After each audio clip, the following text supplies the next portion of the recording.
Bonjour, bienvenue dans la série sur les échecs. Donc, toujours le roi exposé au centre, ayant quitté sa case d'origine. Et si le roi a franchi la 7e rangée, ou la 2e, donc s'il a dépassé cette ligne, c'est une situation qui est souvent très dangereuse pour lui. Du moins au milieu de jeu, bien entendu.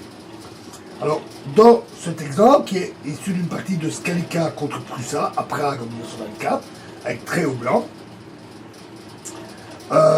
les Blancs ont gagné dans un superbe style d'attaque. Tour G1, Dame F8 pour empêcher la pénétration, Fou C7, très bon coup, Tour C8, Fou D6, Dame prend H6, et Fou H5. Notons que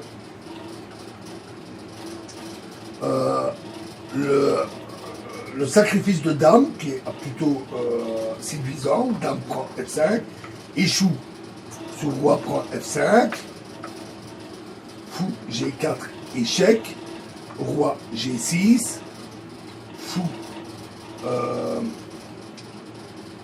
E6, échec, à la découverte, Roi H5, Fou F7, échec, mais alors Roi G6 rend la dame, et après Tour H1, Fou H4, échec, et ce sont les blancs, les noirs qui gagnent.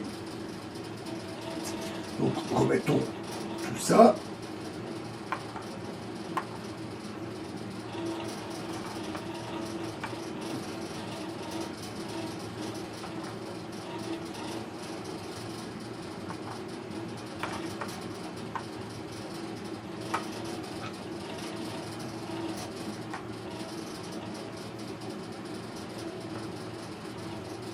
Donc après Tour G1, Dame F8, Fou C7, Tour C8, Fou D6, Dame prend H6. Les blancs jouaient simplement Fou H5. Maintenant la menace est Tour prend G8 et après la reprise c'est Fou F7, échec.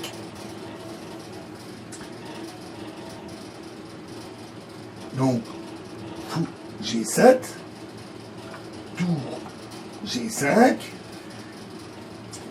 Les blancs auraient pu gagner une pièce par Fou E5, car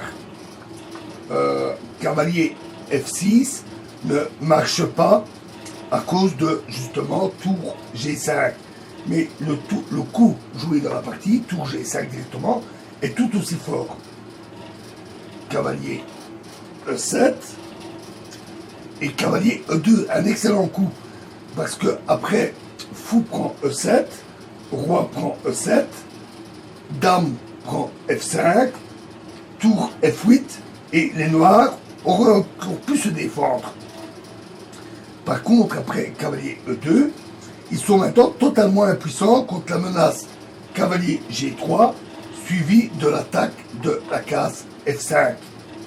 Tour F8, cavalier G3, Roi D7, seule la fuite est possible, Fou prend E7, Roi prend E7, cavalier prend F5, échec, Tour prend F5, Dame prend F5, Fou F6, Tour G8, Fou H4, échec, Roi G2, et là, les noirs abandonnaient, leur position s'effondre totalement, avec un fort désavantage matériel, en tout cas au minimum, après capture du fou, si le roi ne se fait pas mater.